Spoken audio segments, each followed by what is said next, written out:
It's 1759, London, England. Mary Wollstonecraft was born into a family that was falling apart. Her father was a drunk. He spent all the family's money on stupid business ideas that never worked. Worse than that, he beat Mary's mother. Little Mary watched her father hit her mother again and again. She watched her mother cry and have nowhere to go, no one to help her. The family moved constantly, London to Yorkshire to Wales and back again, always running from debts, always chasing the father's next failed dream. Mary never had a stable home, never had peace. Most girls back then learned one lesson from watching their mothers suffer. This is just how life is. Men have power, women obey. Accept it. Mary learned something different. She learned, this is wrong. She didn't get much schooling, girls didn't back then, but she read everything she could find. She taught herself philosophy, history, politics, and the more she read, the angrier she got. Why do only boys get educated? Why are women treated like pretty decorations whose only job is to look nice and have babies? Why does everyone act like women are stupid? By 19, Mary was working as a ladies' companion. That means she was a paid friend to a rich woman. It was one of the few jobs a poor woman could get. Mary hated every minute. She hated being dependent, having to act grateful and obedient all the time. Then her mother got sick. Mary went home to take care of her. For months, she watched her mother slowly die. When her mother finally passed away, Mary was 22 years old. She decided right then, I will not live like my mother. I will not be powerless. Her sister Eliza got married. Within a year, Eliza had a baby and was falling apart. Her husband was cruel, maybe violent. Eliza was drowning. Mary did something shocking. She basically kidnapped her sister. She showed up, took Eliza and the baby, and ran. They left Eliza's husband, which was a huge scandal. Women didn't leave their husbands. Marriage was forever, no matter how bad it got. Mary didn't care about scandal. Her sister needed help. The sisters tried to start a school together. Teaching was one of the few acceptable jobs for unmarried women. They rented a house and took students. For a while it worked, but running a school was hard when you had no money. After a few years, the school failed. Mary became a governess for a rich Irish family. A governess is like a private teacher who lives with the family. You're a servant, but an educated one. Mary moved to Ireland. She was 27.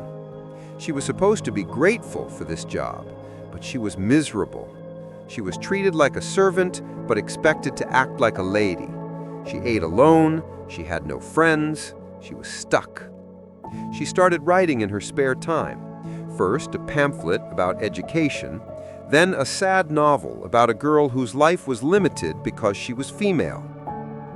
A publisher named Joseph Johnson read her work. He was impressed, not because the writing was perfect, but because the ideas were bold. This woman was saying things nobody else was saying. Johnson offered to publish her work. More than that, he offered to help her become a real writer. If she moved to London, he'd give her work reviewing books and writing articles. She could support herself with her writing. Mary didn't hesitate. She quit her job and moved to London. She was 28 years old and about to become something almost impossible, a woman who supported herself through her brain. London in 1787 was exciting if you knew the right people. Writers, philosophers, and political thinkers met in coffee houses to debate ideas. The American Revolution had just happened. People were talking about liberty and equality. But this world was almost entirely male. Women didn't participate in these debates. They weren't supposed to have political opinions. Mary showed up anyway. Joseph Johnson introduced her to his circle of friends, artists, poets, philosophers, political rebels. They met at Johnson's house for dinner parties, where they argued about everything. The first time Mary spoke up in one of these debates, the room went quiet. Women didn't do this. But Mary had spent her whole life being told to be quiet. She was done with that. She had opinions, and they were as well informed as any man's in the room. So she spoke. Some men were offended, some were interested. Mary didn't care. She was finally in a place where ideas mattered, where she could use her mind. She started writing more. Book reviews, essays, translations. Johnson kept her busy with work. She wasn't rich, but she was independent. She rented a small apartment and lived alone, which was itself scandalous. Respectable women didn't live alone. Everything changed in 1789. The French Revolution began. In France, people were overthrowing the king, declaring that all humans have equal rights. It was violent, chaos, but it was also thrilling. Society could be completely remade based on reason and equality. A famous politician named Edmund Burke published a book attacking the French Revolution. He said the revolution was terrible, that tradition should be respected, that rapid change was dangerous. Mary read it and got furious. Burke was defending the old order, kings, aristocracy, the system that kept most people powerless. She sat down and wrote a response. Fast. She wrote it in just a few weeks. It was called A Vindication of the Rights of Men, and it was a fierce, brilliant attack on Burke's ideas. She argued that tradition isn't sacred just because it's old, that hereditary power is unjust, that common people have as much right to dignity and freedom as aristocracy. The pamphlet was published without her name at first. It became a sensation. People were talking about it everywhere. Who wrote this? It's so bold, so well argued. When it came out that the author was a woman, some people were shocked. Others were dismissive. Of course it's emotional and unreasonable. It was written by a woman. Mary didn't care about the critics. Her pamphlet had made her famous. And then she had an idea for something even more radical.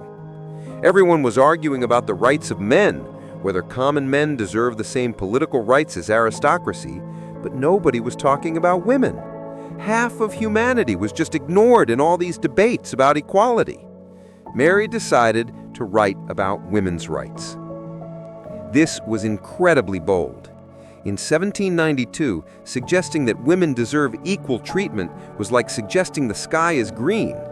It wasn't just wrong to most people, it was absurd, unnatural, against God's design. But Mary had been thinking about this her whole life. She had lived it. She sat down and wrote A Vindication of the Rights of Woman. The book was revolutionary. Mary argued that women aren't naturally inferior to men. They just seem that way because they're given terrible education and no opportunities. She said women should be educated just like men. They should develop their reason, not just their appearance.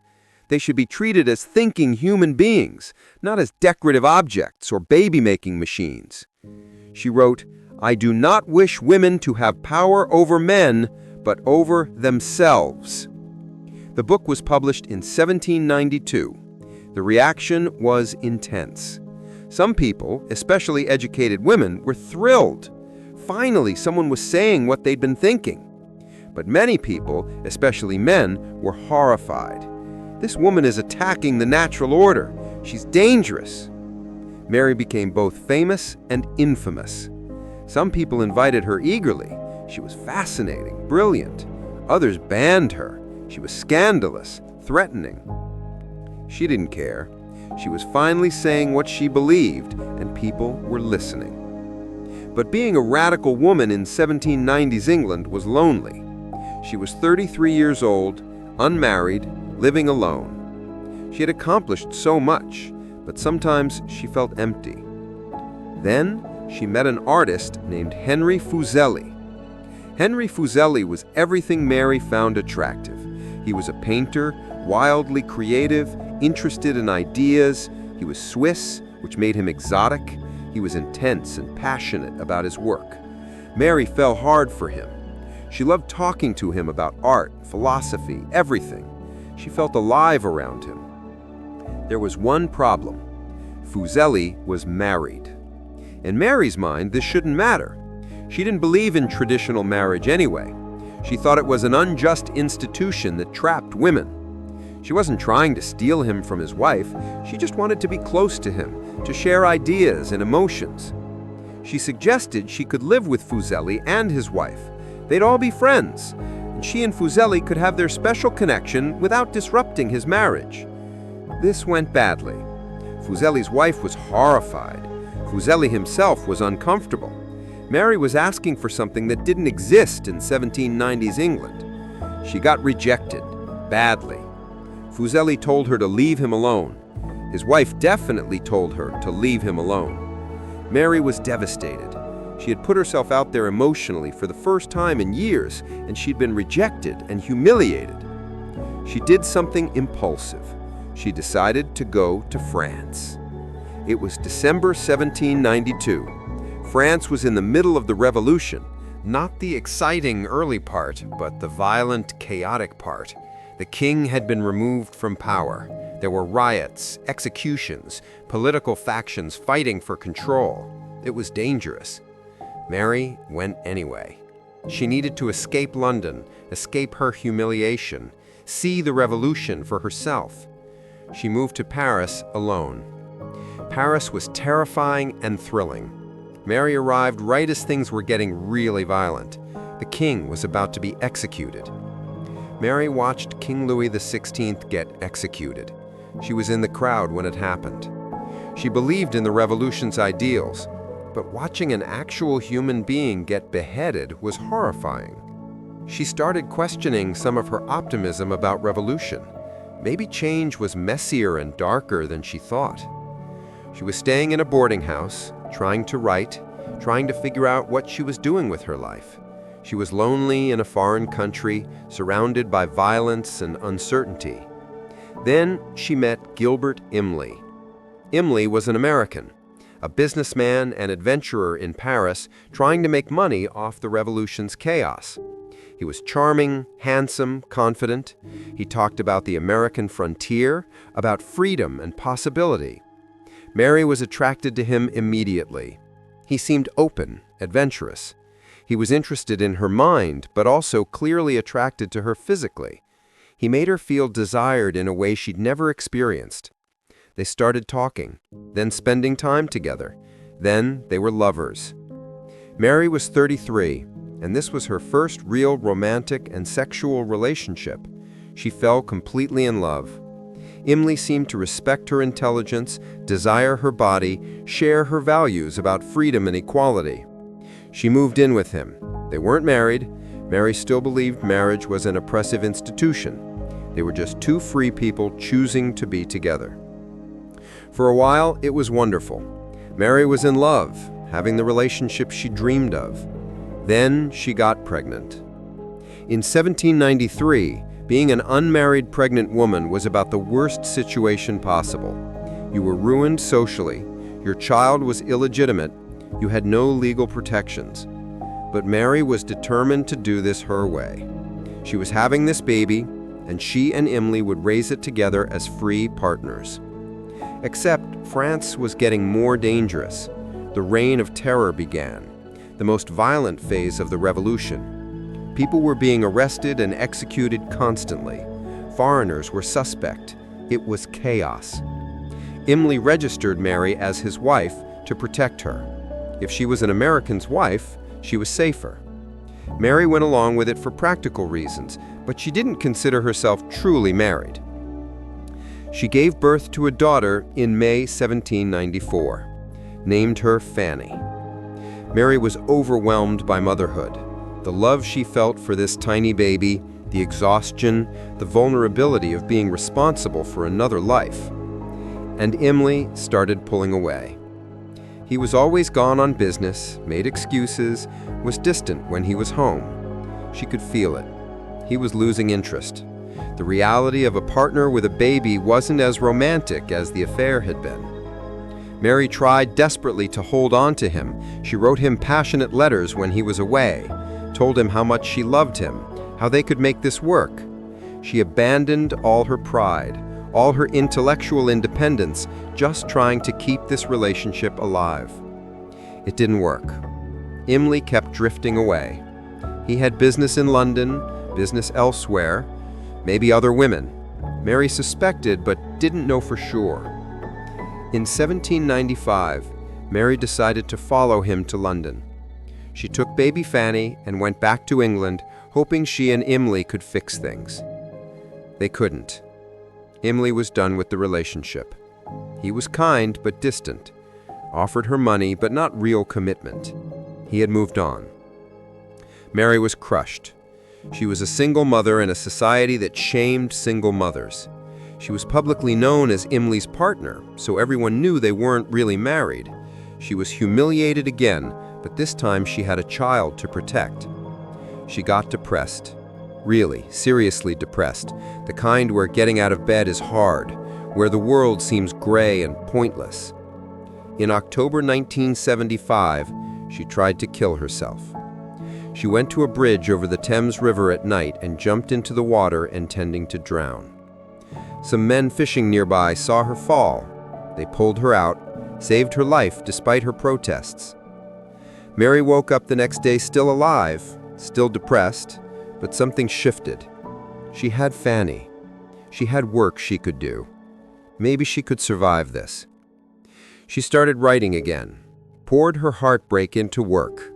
The pain made her writing sharper, more honest. Imlay was completely out of the picture now. He sent money sometimes, but wanted nothing else to do with her. Mary was alone again, raising Fanny, trying to rebuild her life. She was 36 years old and felt ancient, used up, finished. She had no idea that the great love of her life was about to walk into it. It was 1796. Mary had been back in London for a while, slowly rebuilding her life. She was writing, taking care of Fanny, trying to keep going. Joseph Johnson, her publisher and friend, invited her to a dinner party. Mary almost didn't go. She was tired of being pitied as the poor, abandoned woman with a baby. But she went. And there was a man she'd met once before, years ago. Back then, she thought he was boring. His name was William Godwin. Godwin was 40 years old. A philosopher and novelist, he'd written a book called Political Justice that had become hugely influential among radical thinkers. He argued for anarchism, the idea that government itself was the problem, that humans could organize society through reason without needing authorities. He was brilliant. He was also awkward, kind of arrogant, and absolutely terrible at small talk. He lived alone, dedicated to his ideas. At this dinner party, Mary and Godwin started talking, and something was different from last time. They connected. They started debating philosophy, politics, human nature. Mary challenged his ideas. Godwin challenged hers. Neither one backed down or played dumb, and they both loved it.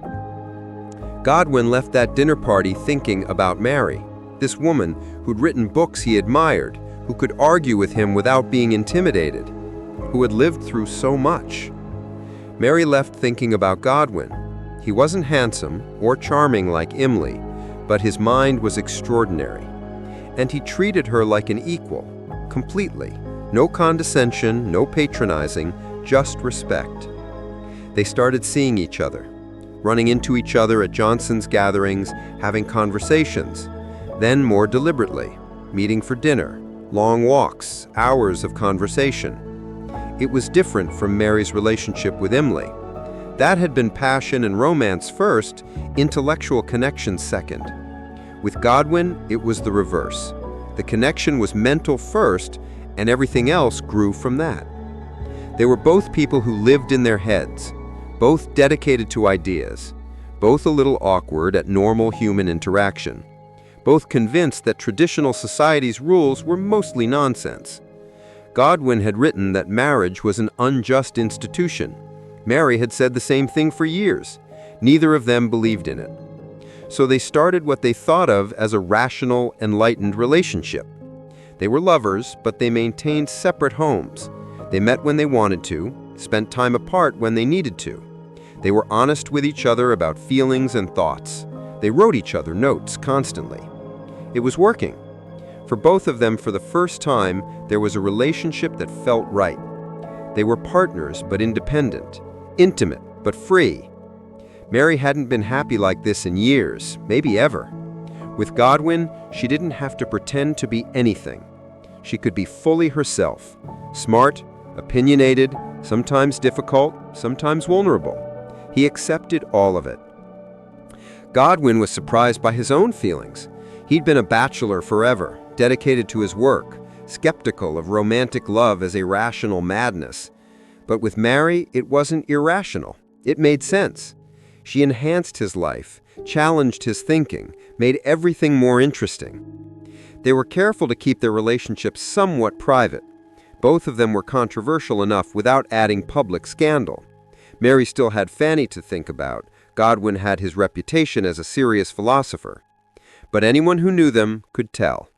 They were constantly together. Then, in early 1797, Mary realized she was pregnant. Mary told Godwin she was pregnant. They both sat there, thinking about what this meant. They'd both publicly argued against marriage. Godwin had written that it was oppressive, a form of property ownership where men own women. Mary had spent years saying that legal marriage trapped women in powerless situations. Now they were facing reality. Mary was already socially damaged from having Fanny outside of marriage. If she had another illegitimate child, especially with England's most famous anarchist philosopher, the scandal would destroy both of their reputations. Mary would be completely shunned. Godwin's ideas would be dismissed because of his personal conduct. More importantly, the child would suffer.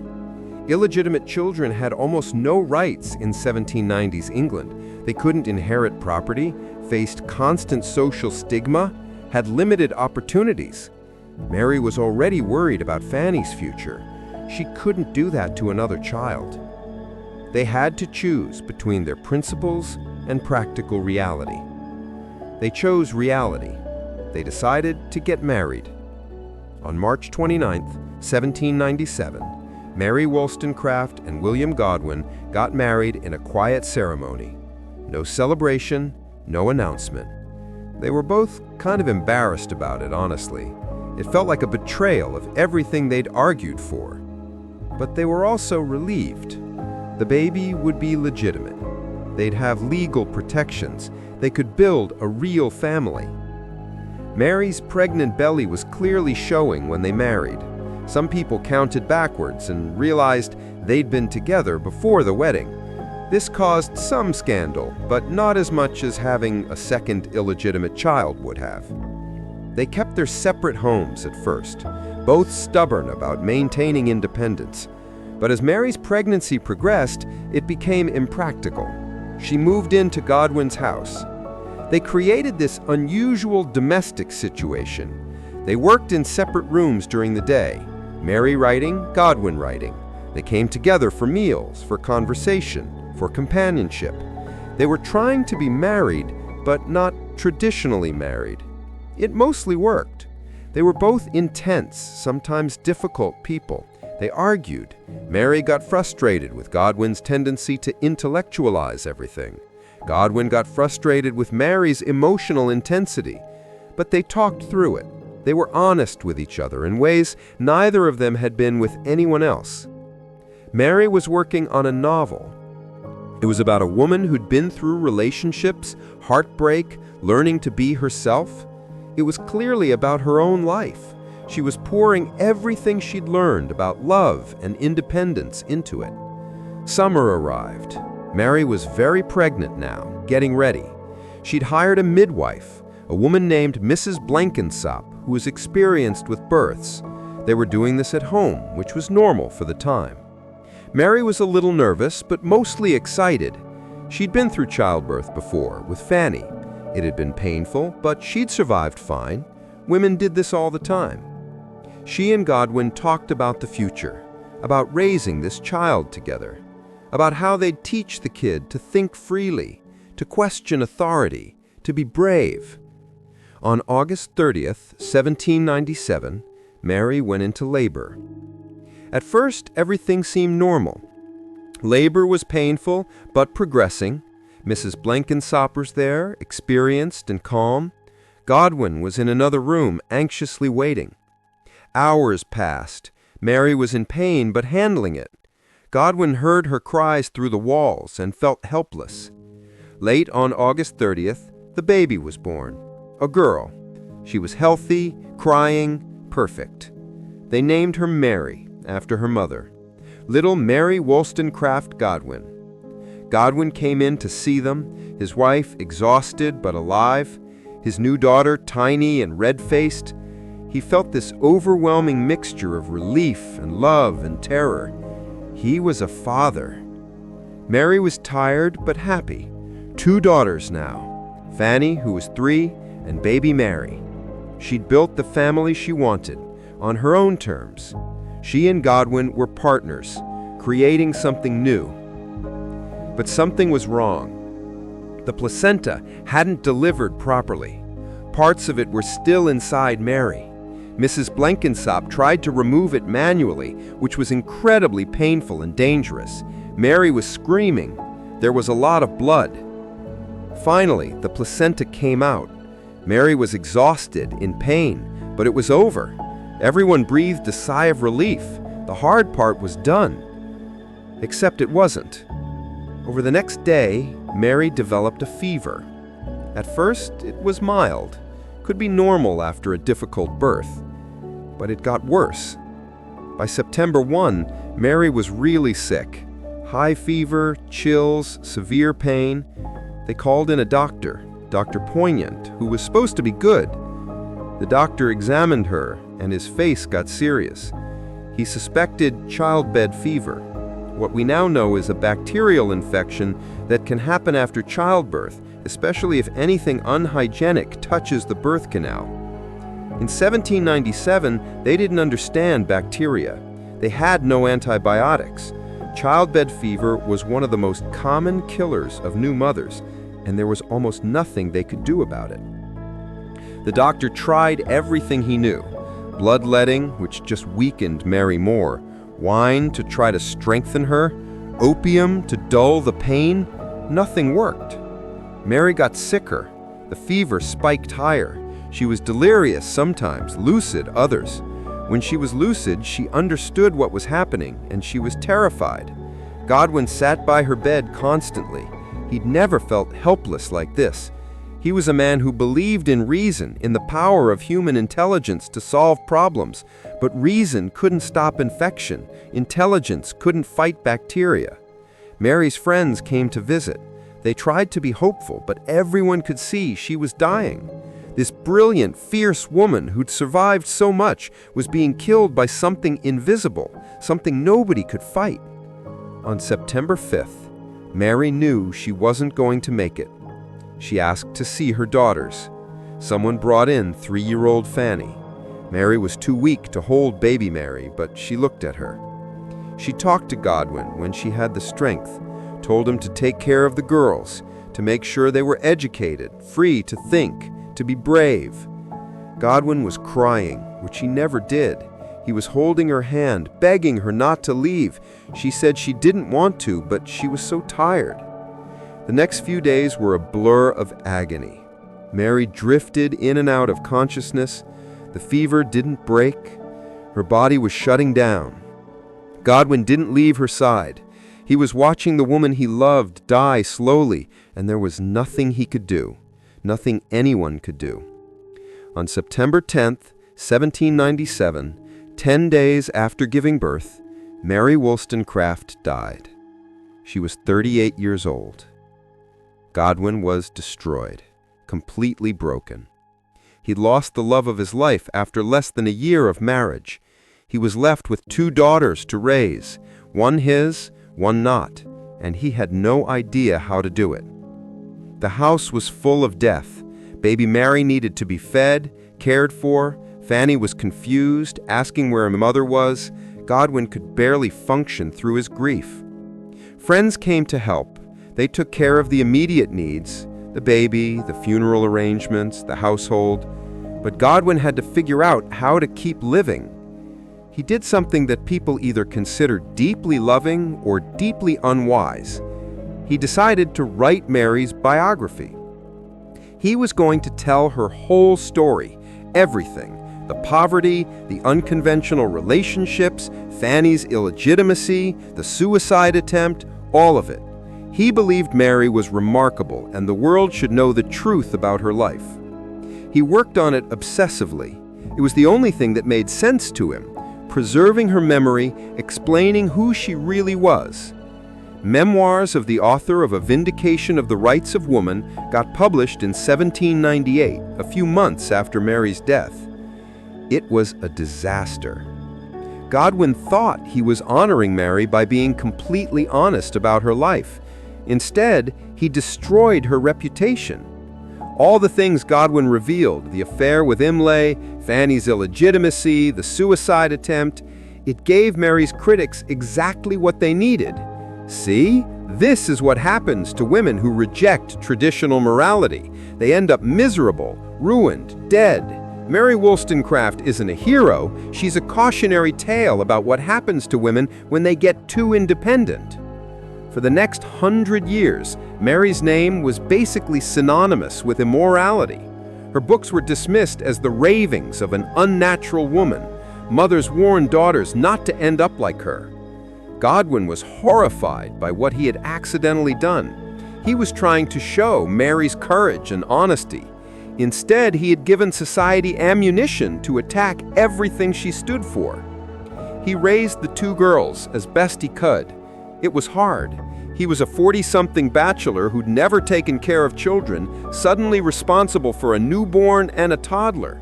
He hired help, but he was determined to be a real father. 4 years after Mary's death, he remarried a woman named Mary Jane Claremont, partly because he needed help raising the kids. It wasn't a great marriage, nothing like what he had with Mary, but it was practical. Little Mary grew up knowing her mother died giving birth to her. It was this huge, tragic thing hanging over her childhood. She was fascinated by her mother, read all her books, visited her grave regularly. Fanny grew up feeling displaced. She wasn't Godwin's biological daughter, and his new wife didn't really accept her. She knew her mother was unconventional and died tragically. It shaped her whole sad life. She eventually killed herself at 22. But little Mary Wollstonecraft Godwin, she turned out extraordinary. Mary grew up surrounded by radical thinkers. Her father's house was full of poets, philosophers, political revolutionaries. She was educated like a boy, reading everything, encouraged to think critically, expected to have opinions. She was basically raised on her mother's ideas without realizing it. Independence, intellectual courage, the belief that women can be brilliant. When she was 16, she met a poet named Percy Shelley. He was married but separated, a radical thinker, obsessed with freedom and revolution. He read Mary Wollstonecraft's books and was fascinated by them. He fell in love with Mary partly because she was Mary Wollstonecraft's daughter.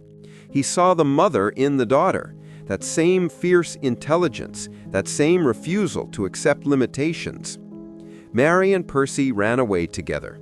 It was a huge scandal. She was 16, he was married. Godwin was horrified, even though he and Mary Wollstonecraft had done similar things.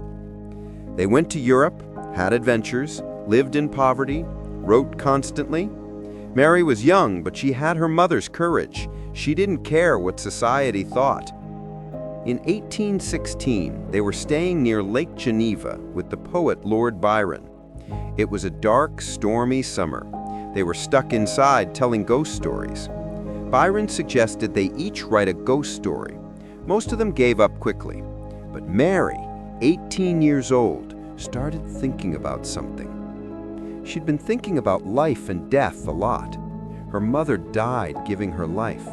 That exchange, life for life, it haunted her.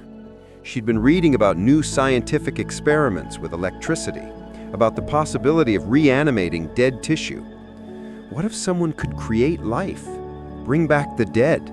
What would that mean? She wrote a novel about a scientist named Victor Frankenstein who creates a living creature, about creation and responsibility, about what happens when you play God, about creatures who are rejected by society, lonely and angry. She published Frankenstein in 1818. She was 20 years old. The book became a sensation. It was brilliant, disturbing, unlike anything else. It invented science fiction as a genre. It asked deep questions about humanity, creation, responsibility. Mary Shelley became famous in her own right, not just as her mother's daughter or her husband's wife. She was a writer, an intellectual, a force. Slowly, people started reassessing Mary Wollstonecraft. If her daughter turned out this brilliant, maybe the mother wasn't the immoral disaster everyone said. Maybe there was something to her ideas about educating women, about treating them as thinking human beings. By the late 1800s, women were starting to organize, fighting for the right to vote, the right to own property, the right to education. They were called suffragettes, feminists, troublemakers. And they all read Mary Wollstonecraft. They found her books, dusty and forgotten. They read A Vindication of the Rights of Women and felt like someone from 100 years ago was speaking directly to them. Mary became their hero, the mother of feminism, the woman who said what nobody else dared to say. In 1929, Virginia Woolf wrote an essay about Mary Wollstonecraft. She said that Mary's life mattered as much as her books, that Mary lived courageously, loved deeply, refused to accept the limitations placed on her, that she was fully human in a time when women weren't allowed to be. So subscribe,